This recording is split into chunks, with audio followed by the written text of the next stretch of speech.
से जो ये आपका उद्देश्य है शारीरिक विकास का, उसमें कुछ ऐसे आदर्शवादी तो ये कहते हैं कि शरीर तो केवल एक साधन है जिसके द्वारा हम अपने लक्ष्यों का या फिर ईश्वर की प्राप्ति का प्रयास करते हैं। मगर जो अन्य आदर्शवादी हैं उनका ये कहना है कि यदि शरीर ही स्वस्थ नहीं रहेगा तो हम किस प्रकार से अपने कार्य को मन लगा करके कर पाएंगे, ऐसा संभव नहीं हो पाएगा। ठीक है, आप स्वयं भी जानते हैं कि अगर हमारी शारीरिक स्थिति ठीक नहीं रहती है तो जो कार्य हमें दिया जाता है वो हम अपनी पूर्ण लगन के साथ उसको पूरा नहीं कर पाते हैं। ठीक है, होता है ना ऐसा।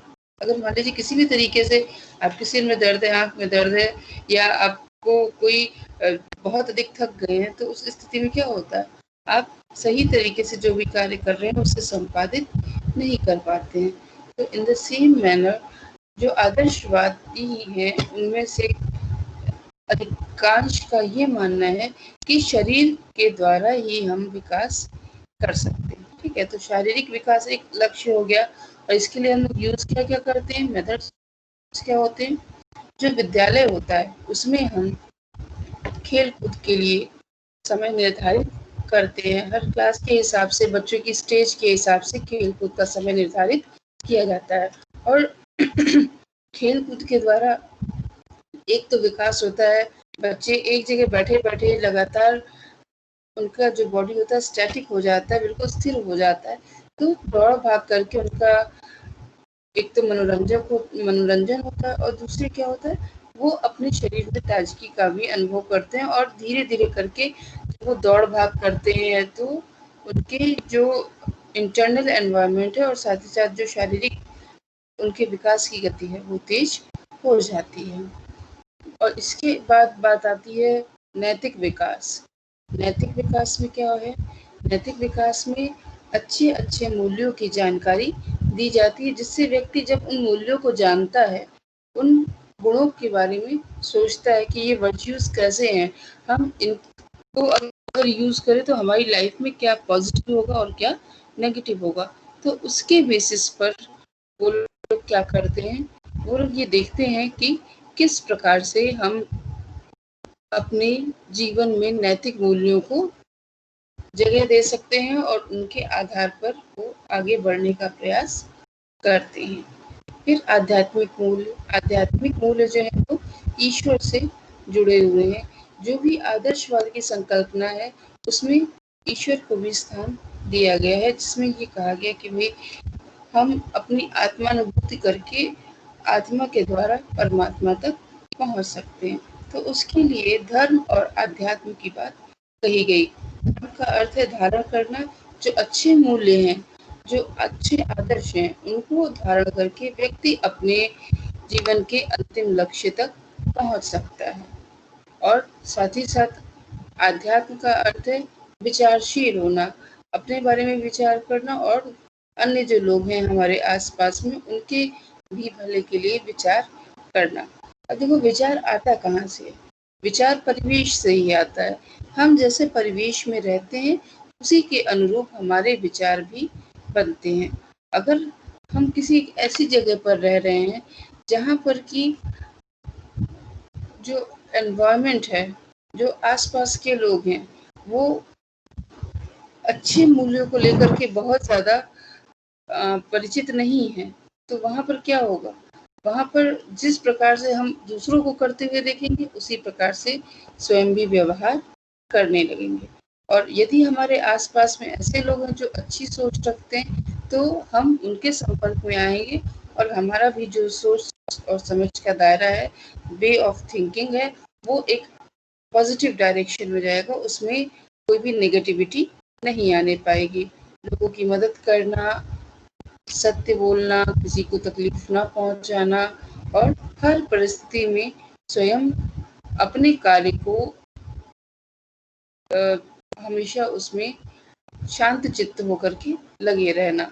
ये नहीं कि हर समय दूसरों की बुराई में ही लगे हुए हैं या मारपीट में लगे हुए हैं, या फिर हम अपने जो मूल कार्य है उस पर ध्यान न देकर कुछ और कार्यों पर ध्यान दें। तो ये सब चीजें जो हैं हमें नहीं करनी चाहिए। और इसके लिए क्या किया जाता है एजुकेशन के फील्ड में? इसके लिए तुम लोगों को जो भी महान व्यक्ति होते हैं उनकी जीवनियाँ पढ़ाई जाती हैं कि कैसे उन्होंने अपने जीवन में प्रगति की।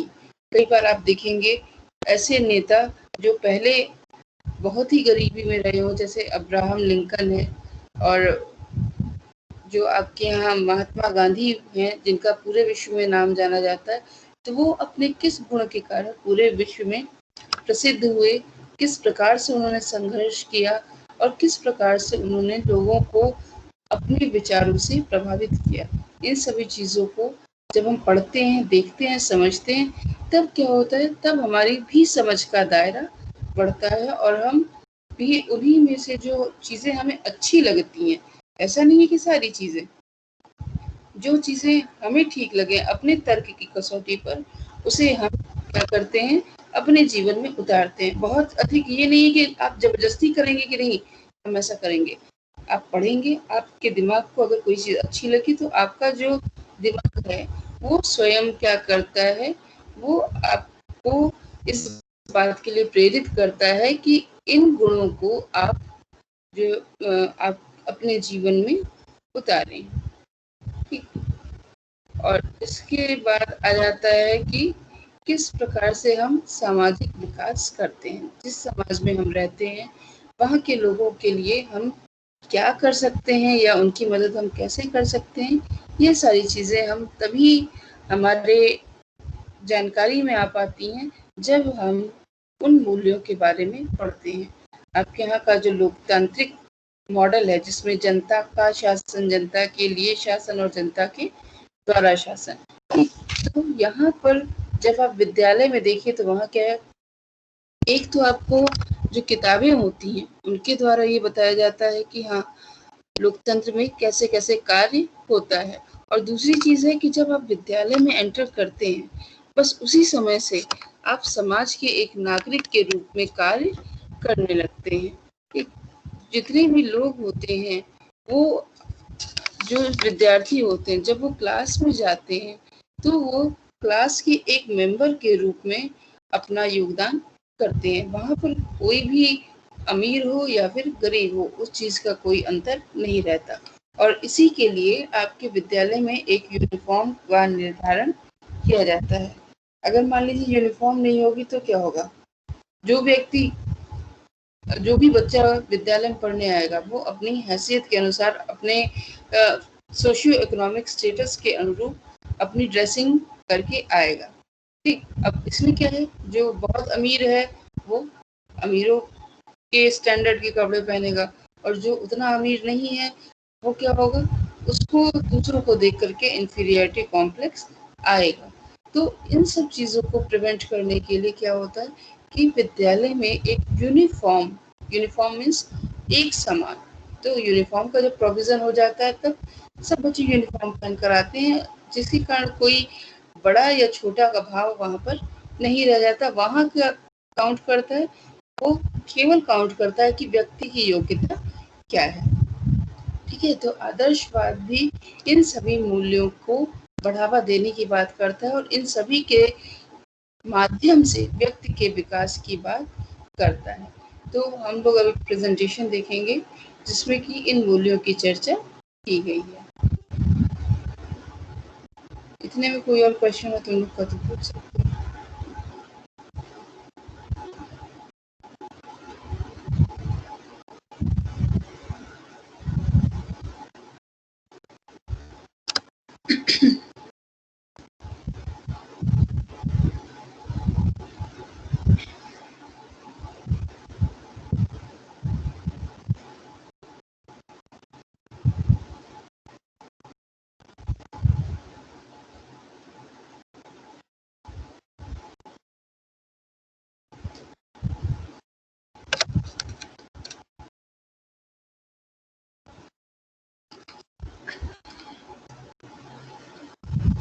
स्क्रीन दिख रही है तुम लोग को?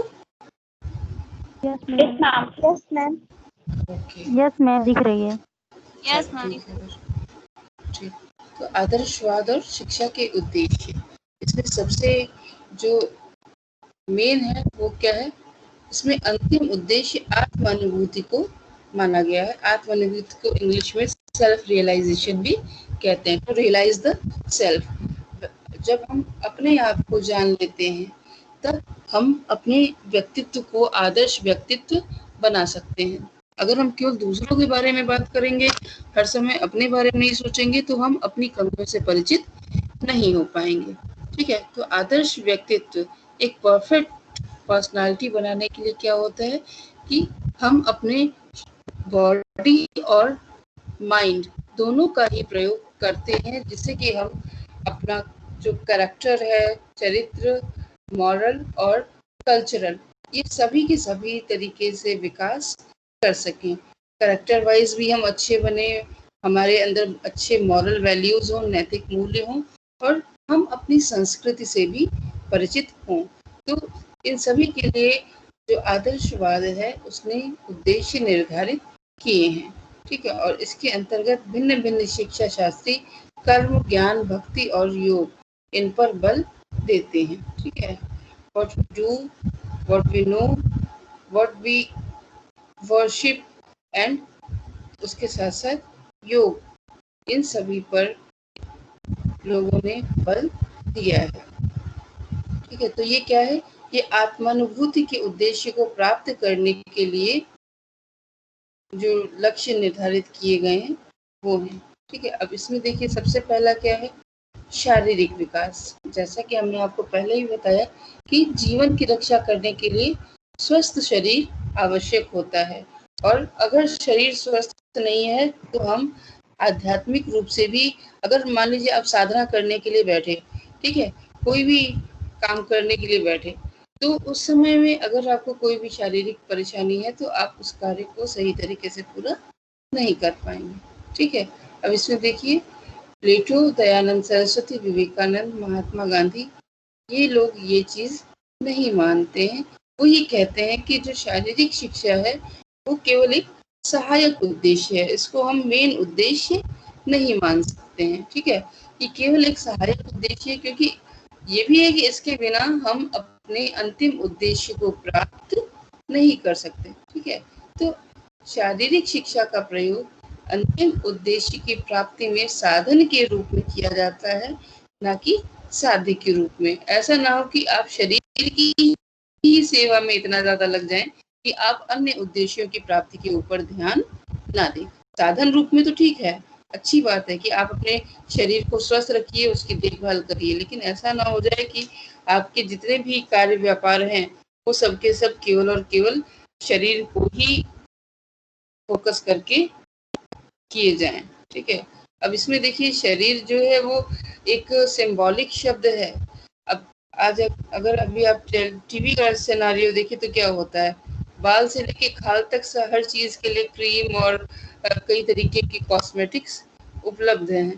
ठीक है, तो अगर आप स्वयं सोचिए कि जितने तरीके के प्रोडक्ट्स दिखाते हैं, अगर उन सबका प्रयोग किया जाए तो सुबह से शाम केवल और केवल अपने शरीर को सजाने में ही व्यक्ति को हो जाएगी। तो अन्य जो कार्य हैं उनको करने के लिए वो समय ही नहीं पाएगा। तो ऐसा नहीं होना चाहिए। हाँ ठीक है, व्यक्ति को अपने शारीरिक बनावट पर और अपने रहन सहन पर ध्यान तो देना चाहिए, लेकिन उसी एक्सटेंट तक ये सब करना चाहिए जहाँ तक कि वो बाकी चीजों में बाधा उत्पन्न न करे। अब बाधा कैसी, अगर आप स्टूडेंट हैं और दिन भर यही सब काम करेंगे तो जो आपकी पढ़ाई का काम है वो आप पूरा नहीं कर पाएंगे, क्योंकि आपका जो कंसंट्रेशन है वो और जगहों पर लगा रहेगा, है ना? क्यों, है या नहीं है भाई, बोल दो। यस मैम है। यस मैम, चलो हाँ। ठीक है, बीच बीच में बोलते रहा करो, क्योंकि तुम लोग की 1 बजे की क्लास जो है 5 बजे होती है, और 5 बजे तुम लोग सो के उठते हो, लगता है फिर सो जाते हो। नहीं मैम, अभी हम लोग की 3 बजे क्लास चलती है। अच्छा, कौन सी क्लास है 3 बजे? मैम ज्योग्राफी की। अच्छा अच्छा, ज्योग्राफी की 3 बजे से टाइम है। चलो एक आधे हफ्ते के बाद अब तुम लोग का भी क्लास जो है वो 1 बजे ही चला करेगा, क्योंकि इधर सेमिनार है अगले हफ्ते, इसकी वजह से हम लोग को कॉलेज में टाइम लग जा रहा है। जिसकी वजह से शाम को लेनी पड़ जा रही है। चलिए अच्छा ठीक है, फिर नेक्स्ट आ जाता है बुद्धि और विवेक शक्ति का विकास। ठीक, बुद्धि और विवेक शक्ति का विकास ये भी आदर्शवाद में रखा गया है मेन उद्देश्य के रूप में। ठीक, अब बुद्धि और विवेक शक्ति ये दोनों ही चीजें एक सफल जीवन यापन के लिए अत्यंत आवश्यक हैं। अगर आप बुद्धि और विवेक का प्रयोग नहीं करेंगे तो ज्ञान और विवेक के अभाव में सत्य क्या है, असत्य क्या है, शिव मतलब अच्छा क्या है, अशिव मतलब बुरा क्या है, और सुंदर तथा कुरूप का अंतर आपको स्पष्ट नहीं हो पाएगा। ठीक है, और यही क्या है, ज्ञान भी यही चीज है। ज्ञान के द्वारा ही हम सत्य और असत्य में अंतर करते हैं। तो शारीरिक विकास, जिसमें कि जो शारीरिक विकास है उसको एक साधन के रूप में माना गया है, साध्य के रूप में नहीं। दूसरा है बुद्धि और विवेक शक्ति का विकास। ठीक है, फिर इससे आगे हम लोग पढ़ते हैं, तीसरा है इंद्रिय निग्रह और चारित्रिक तथा नैतिक विकास। ठीक है, यहाँ देखो इंद्रिय निग्रह लिखा है, इंद्रिय दमन नहीं है। ठीक है, इंद्रिय निग्रह मतलब जो हमारी मैम इंद्रियां हैं। हाँ बताओ। मैम साधन और साध्य में क्या अंतर है? साधन और साध्य में ये अंतर साध्य है, का मतलब? साध्य का मतलब है जिसकी हम साधना कर रहे हैं, जो चीज हमें चाहिए। अगर तुम स्टूडेंट हो तो तुम्हारा हाँ, मेन समझ गया। उद्देश्य क्या है। ठीक है, सबके लिए अलग अलग उद्देश्य निर्धारित होते हैं। स्टूडेंट हो तो अलग है, और अगर फैमिली लाइफ में जाओ तो हस्बैंड के लिए अलग है, वाइफ के लिए अलग है, मदर फादर बनते हैं तो मदर के लिए अलग है, फादर के लिए अलग है। जो भी एक पर्टिकुलर पर्सन की फेज के लिए एक कर्तव्य निर्धारित है, वो उसका साध्य होगा। और करना कैसे है, किसके साधन। द्वारा करना है, वो साधन। ठीक है, तो अब जैसे अभी हम लोगों ने कहा कि शरीर जो है वो साधन के रूप में इस्तेमाल होना चाहिए। मतलब अगर हम विद्यार्थी हैं तो हमें अपने शरीर को निरोग और स्वस्थ रखना है, जिससे कि हमारा मन पढ़ाई में लग सके।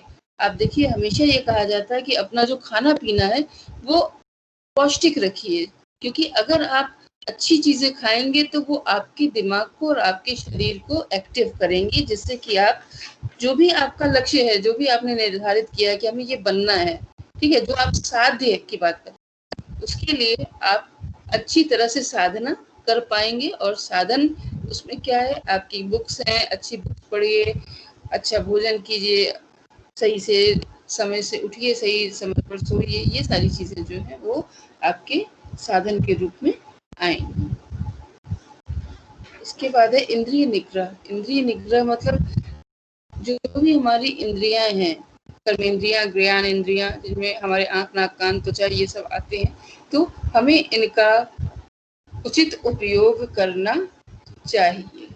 ठीक, अब उचित उपयोग क्या है, आपको ईश्वर ने बोलने की शक्ति दी है, लेकिन अब ऐसा ना हो कि आप किसी की बुराई करने में ही अपना सारा समय निकाल दें। ठीक, जीव है, जीव के द्वारा आप स्वाद ले सकते हैं, लेकिन ये भी नहीं होना चाहिए कि केवल और केवल स्वाद के चक्कर में पड़ के आपका सारा समय जो है वो खाने बनाने में ही निकल जाए, और आपको जीवन के अन्य कार्यों के लिए कोई समय या कोई इंटरेस्ट ना रहे। तो यही चीज है इंद्रिय निग्रह, कि आप अपनी इंद्रियों को कंट्रोल में रखिए।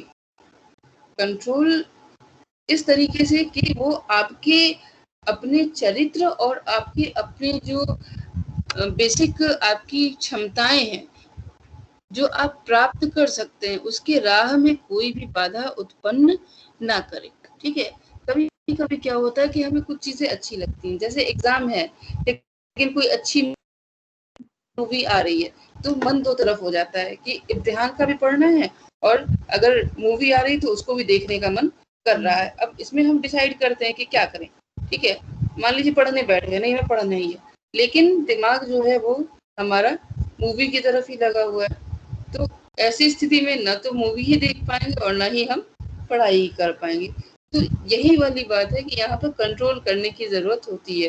ये कंट्रोल क्या है कि मूवी तो हम बाद में भी देख सकते हैं, लेकिन अभी तुरंत के लिए ये उचित होगा कि हम अपनी पढ़ाई पर ध्यान दें। ठीक, तो वही चीज है इंद्रिय निग्रह, कंट्रोल में करना, अपनी विल पावर को स्ट्रॉन्ग करना, जिससे कि हम अपने जो भी करेक्टर है और जो भी हमारा मॉरल वैल्यू है उसमें हम एक सक्सेसफुल पर्सन बन सकें। ठीक है, इसके बाद ओके है मैम। सभ्यता और संस्कृति का ज्ञान, संरक्षण और विकास। ठीक है, ये आ जाता है सांस्कृतिक विकास में, कल्चरल डेवलपमेंट में। सभ्यता क्या है? सिविलाइजेशन। सिविलाइजेशन जो भी मानव जाति ने शुरू से लेकर अब तक विकसित किया है वो सबका सब सभ्यता में आ जाता है। अब देखिए समय के साथ कपड़े पहनने का जो तरीका है वो चेंज होता रहा है। हर काल में मनुष्य ने जो भी कुछ नया बनाया उसके आधार पर उसने वस्त्रों का निर्माण किया। ठीक है, या फिर खाने पीने के बर्तन देख लीजिए, और जो भी त्योहार हैं उनको मनाने का तरीका देख लीजिए। तो इन सभी का व्यक्ति को ज्ञान होना चाहिए। ज्ञान होने के साथ साथ उसे संरक्षण करना चाहिए, और संरक्षण के साथ ही विकसित भी करने का प्रयास करना चाहिए। समय समय पर हर जनरेशन के द्वारा कुछ न कुछ नया विकास करके अपनी आने वाली जनरेशन के लिए उसको संरक्षित किया जाता है और जनरेशन को पास किया जाता है। अगर ऐसा नहीं होगा तो क्या होगा? जो एक जनरेशन का व्यक्ति बहुत मेहनत करके सीखेगा वो भी अगले जनरेशन के व्यक्ति को मिल नहीं पाएगा और खत्म हो जाएगा। तो आदर्शवाद में शिक्षा का एम ये भी बनाया गया कि शिक्षा के द्वारा मनुष्य को उसकी सभ्यता और संस्कृति से परिचित करा देना चाहिए और इस योग्य बनाना चाहिए कि वो उसे कंजर्व भी कर सके और उसको नेक्स्ट जो जनरेशन है उसको पास ऑन भी कर सके। और जो सबसे मेन फोकस है आदर्शवाद का, जिसको कि शिक्षा में उद्देश्यों के रूप में रखा गया है, वो है आध्यात्मिक मूल्यों की प्राप्ति, स्पिरिचुअल वैल्यूज को गेन करना। अब यहाँ पर ये है क्या क्या? सत्यम, शिवम और सुंदरम। और इसको हम कहते कैसे हैं? सत्यम मतलब सत्य, जो कुछ भी सही है, दैट इज सत्य। और ये कहा जाता है जो सत्य है वही सबके लिए शिव है। शिव मतलब कल्याणकारी है। सत्य ही सबके लिए कल्याणकारी है, और जो कल्याणकारी होगा वही सुंदरम होगा, मतलब वही लोगों को अच्छा दिखेगा।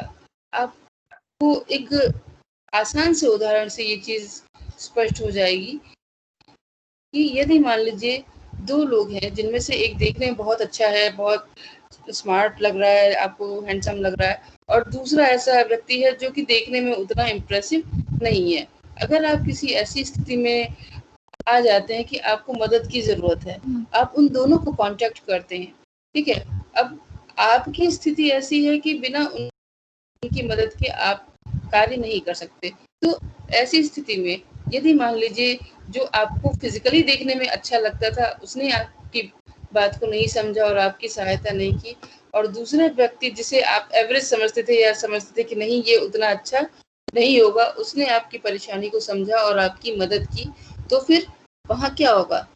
जो आपके लिए कल्याणकारी दिखा वही आपको सुंदर भी, उसी में आपको सौंदर्य भी देखने की अनुभूति होगी। तो यही चीज है कि आदर्शवादी ये कहते हैं कि जो कुछ भी सत्य है वही कल्याणकारी है और वही सबके लिए ही अच्छा है, सबके लिए सुंदरता से युक्त है, और वो इन्हीं मूल्यों की प्राप्ति पर बल देते हैं। ठीक है, और मनुष्य की जो बेसिक प्रवृत्ति होती है वो यही होनी चाहिए।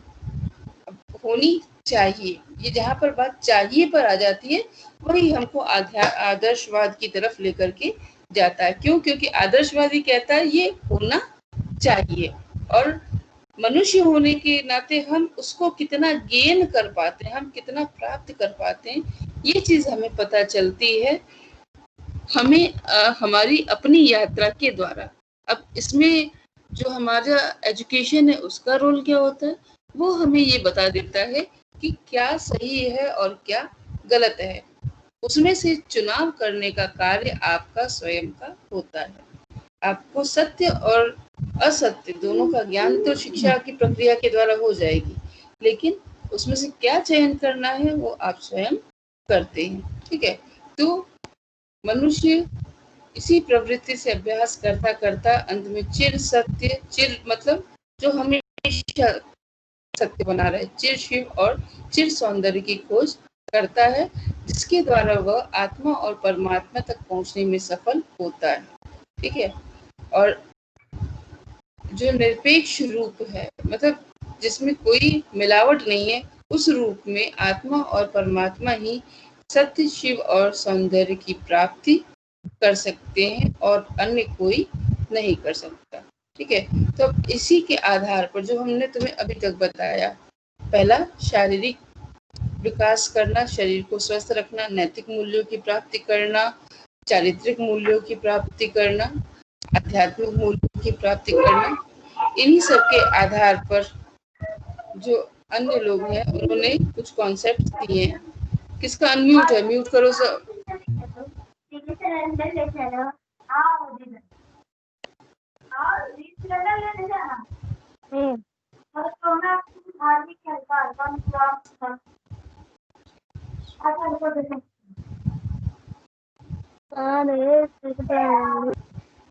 अरे भैया म्यूट कर लिया करो तुम लोग प्रेजेंटेशन के बीच में।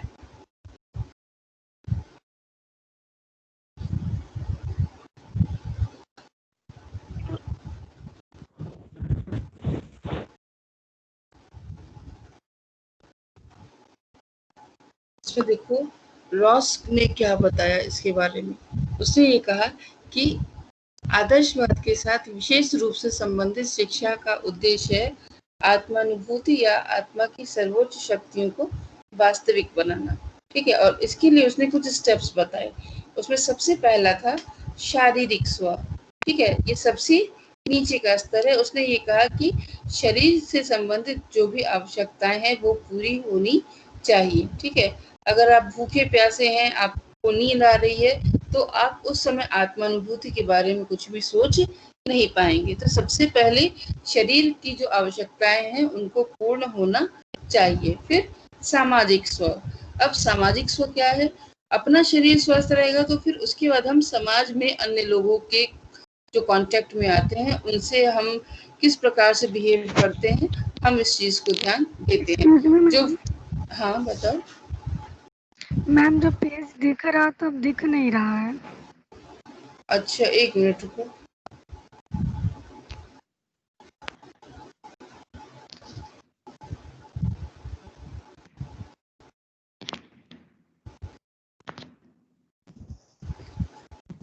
मैम क्वेश्चन है। बोलो बेटा।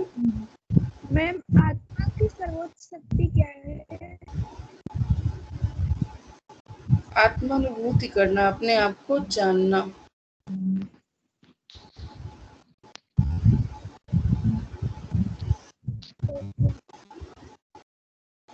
मैम, जो अभी आपने पढ़ाया सत्यम शिवम सुंदरम पे, इस पे कैसे क्वेश्चंस करते हैं? बेटा ये इसी तरह से पूछेगा कि आदर्शवाद के अनुसार शिक्षा के उद्देश्य क्या क्या हैं। ठीक है,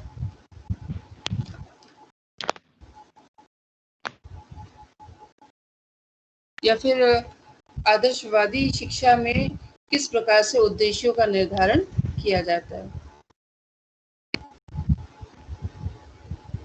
तो आप पढ़ा रहे थे मैम जी। अगर तुम लोग को पूछना है तो पहले एक काम करो, प्रश्न पूछ लो, और नहीं तो फिर म्यूट करो।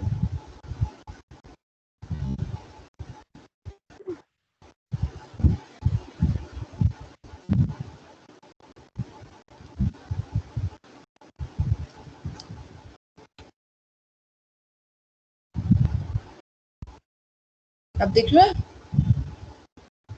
यस मैम दिख रहा है। हेलो। हाँ यस यस चलो मैम दिख रहा है। ठीक ठीक। यस मैम जी।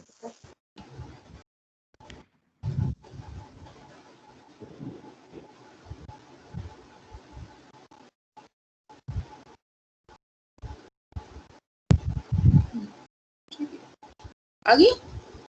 ये मैम, शारीरिक स्व, दिख रहा है। इसके बारे में हमने बताया था।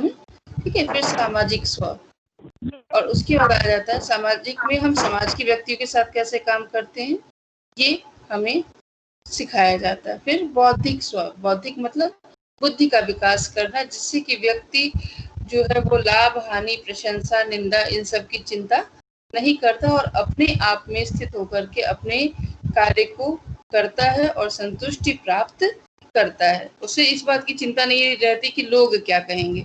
ठीक है, जो उसको सही लगता है अपने ज्ञान के आधार पर वो उस कार्य को करता है। और उसके बाद आ जाता है आध्यात्मिक स्व। ठीक है, और इसमें क्या है, ये सबसे उच्चतम स्तर है जिसमें कि व्यक्ति अपने अनुभूति के अनुरूप कार्य करने लगता है और उसकी जितनी भी कार्य करने की क्षमताएं हैं, ठीक है, जो भी एबिलिटीज है उनका वो यूज करता है for the welfare of human beings, मानव कल्याण के लिए। और वो ये चाहता है कि संसार की भलाई हो।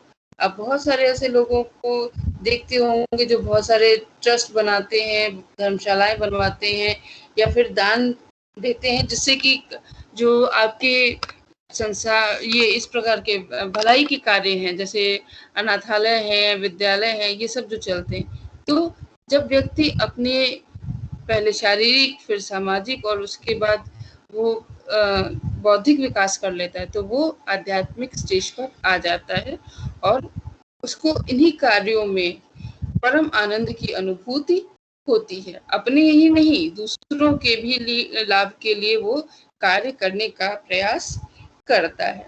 ठीक है, तो जो आदर्शवाद है उसमें भी शिक्षा का उद्देश्य यही रखा गया कि व्यक्ति इन सभी स्टेजेस से गुजरता हुआ स्वयं का भी विकास करे और साथ ही साथ अपने समाज का भी विकास करे।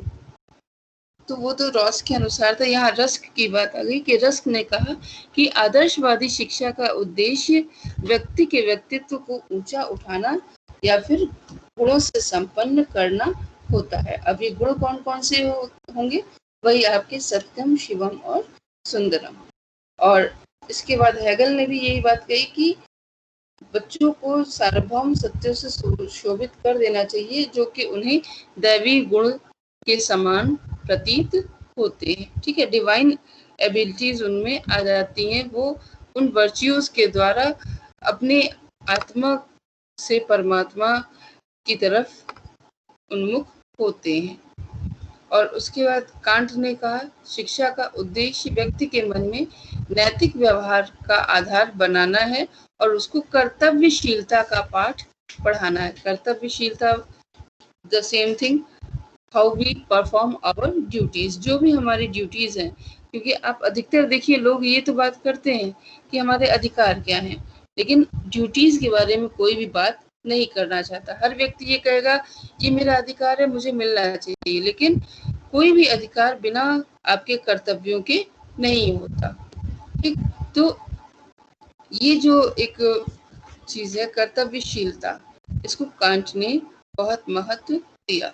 तो इस प्रकार से जो शिक्षा का मूल उद्देश्य है वो सेल्फ कंट्रोल, आत्मनियंत्रण और जो इंडिपेंडेंस है उसमें सामंजस्य स्थापित करना है, कंट्रोल स्थापित करना है। मतलब हम अपने ऊपर कंट्रोल रखें और जो हमारी स्वतंत्रता है उसका हम गलत उपयोग ना करें। जब आप सब भी घर से बाहर निकलते हैं तो आप सब उस समय स्वतंत्र होते हैं, आपके ऊपर कोई भी इस तरीके से जासूसी करने वाला नहीं होता। लेकिन उस स्वतंत्रता को प्राप्त करके हम अगर अपना विकास कर रहे हैं तब तो ठीक है, लेकिन अगर उस स्वतंत्रता के द्वारा हम गलत काम करके अपना विनाश कर रहे हैं तो ऐसा करना उचित नहीं होगा। ठीक है, तो यही चीज है कि आदर्शवाद जो है वो सेल्फ कंट्रोल की बात करता है। आपके पास अवसर हैं, आप उसमें सही कार्य भी कर सकते हैं और गलत कार्य भी कर सकते हैं, लेकिन ये आपको स्वयं निर्धारित करना होगा कि मैं गलत रास्ते पर न जा करके सही रास्ते पर आगे बढ़ूं, तभी जो ये विकास की बात है वो संभव हो सकती है। ठीक, उसके बाद आगे फिक्ते, इन्होंने कहा नैतिक और मूल्यों को महत्व न देकर व्यक्ति को धर्म के माध्यम से अपने व्यक्तित्व को मुखरित और सुरक्षित करना चाहिए जिससे मानवता का विकास हो।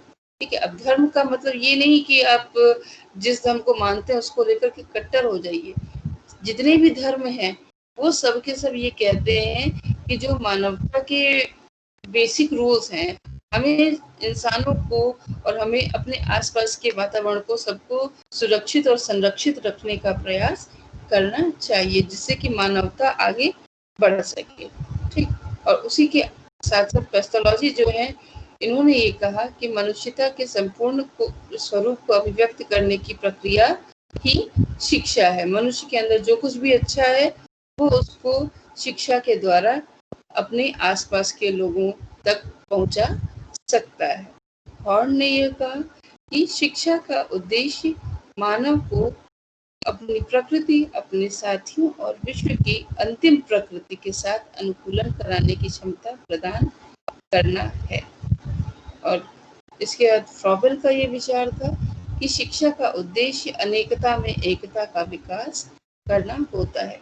जो अनेकता हमें दिख रही है वो अनेकता हमारे सोच के कारण है।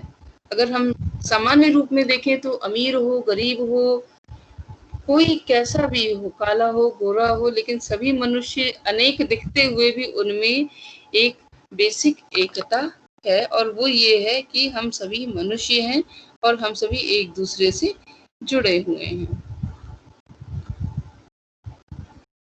ठीक है, तो ये इतना था आपका। हाँ बोलो हाँ हाँ क्या होता है? मैम आपने बोला कि मतलब सत्यम सुंदरम आत्मा से परमात्मा की ओर ले जाने वाला। मैम इसे फिर से दोबारा समझा दीजिए, समझ में नहीं आया।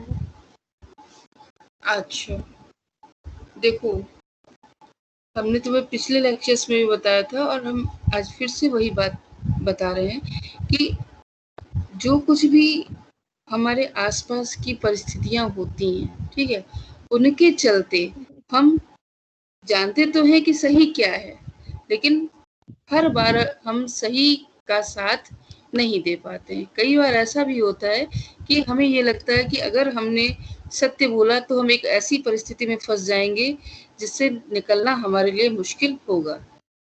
ये एक सामान्य उदाहरण है, मतलब इसमें कोई ऐसा नहीं कि हम किसी को पॉइंट कर रहे हैं, लेकिन तुम खुद सोचो कि जब भी कोई परिस्थिति ऐसी आती है जिसमें हमें लगता है कि अगर सच बोला तो हम परेशानी उठा सकते हैं, तो क्या हम ऐसी स्थिति में सच बोलते हैं?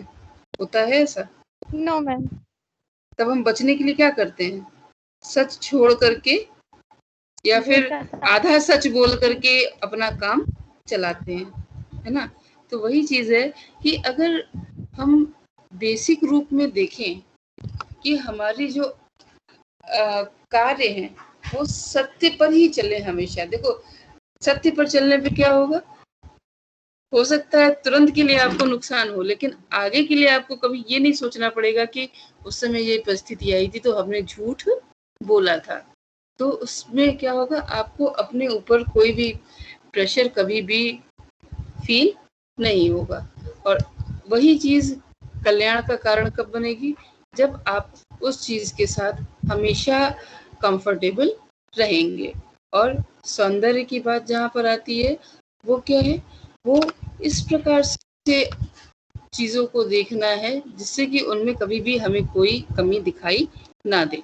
अब ये स्वयं के बारे में अगर हो तो हम जब सभी दोषों से मुक्त रहते हैं तो हम खुद के बारे में भी अच्छा सोचते हैं और दूसरों के बारे में भी अच्छा सोचते हैं।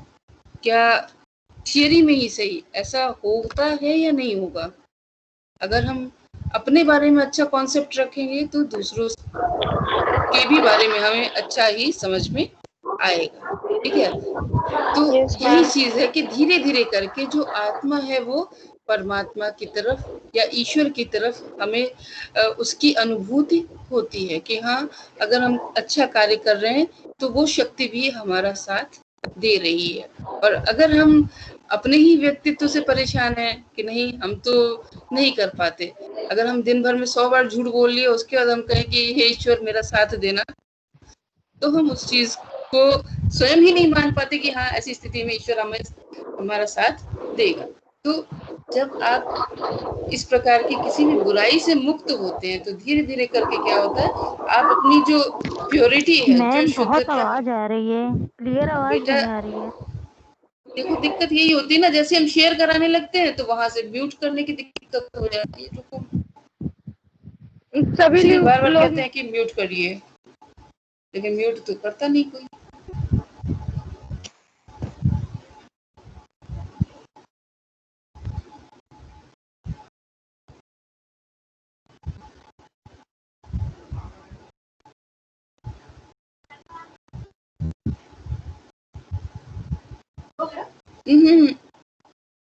ठीक है।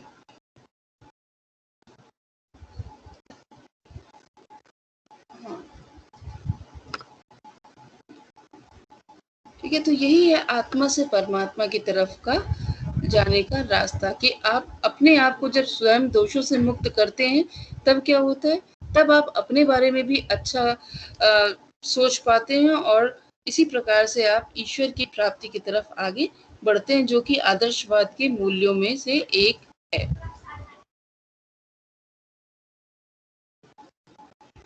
ठीक है, अभी जो ये आपको हमने दिखाया है प्रेजेंटेशन, ये हम अभी ग्रुप पे भेज देंगे। जो भी चीजें उसमें से छूटी हो आप उसमें से देख लीजिएगा। Okay ma'am, okay. मैम ठीक है, प्रकृतिवाद का भी भेज मैम दीजिएगा। बच्चे प्रकृतिवाद तो अभी पढ़ाया ही नहीं है, अभी से क्यों भेज दूं? बिना पढ़े ही लिखना है मैम क्या? हाँ, मैम पढ़ना मैम था। नोट्स कैसे बनाएं? नोट्स कैसे बनाए? अभी तक कुछ बनाया है आपने?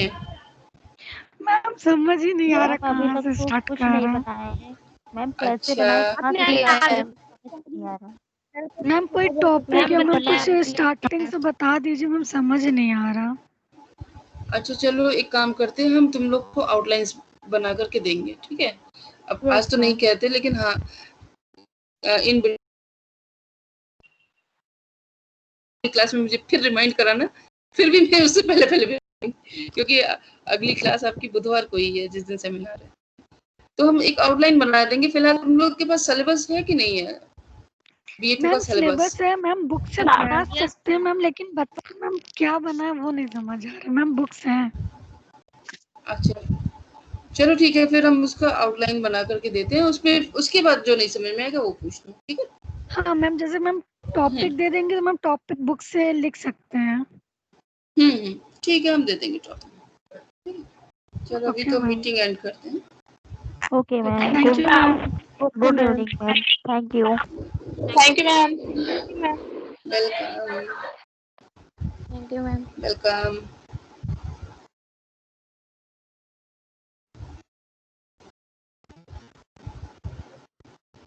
Thank you ma'am. Welcome thank welcome you ma'am. Welcome all.